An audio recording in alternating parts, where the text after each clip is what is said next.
Au lendemain des décisions du Conseil constitutionnel à propos des recours introduits par les candidats recalés par l'ECAM pour la présidentielle, c'est un sentiment d'arbitraire et d'injustice qui est perceptible à mains égards. La certitude qui se sera dégagée des débats devant le Conseil constitutionnel, c'est que quels que soient les arguments développés par les recourants, aucune autre issue que celle décidée par cette juridiction ne pouvait prospérer.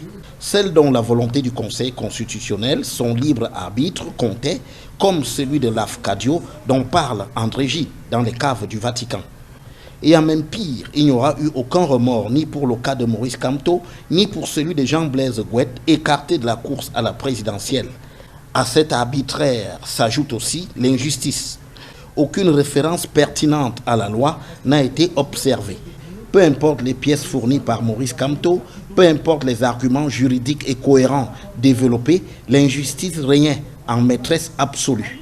Bien sûr qu'au regard du combat politique, on peut réduire cette situation au seul sort réservé aux leaders du MRC, mais en réalité, c'est tout le Cameroun qui est désormais malade d'arbitraire et d'injustice. Dans le foncier, dans les écoles, dans les hôpitaux et même dans les rapports quotidiens, c'est le règne absolu de l'arbitraire et de l'injustice qu'on voit au quotidien. La conséquence la plus immédiate de cet état de choses est la montée en puissance de la justice populaire et de ces drames comme celui de Bafoussam récemment.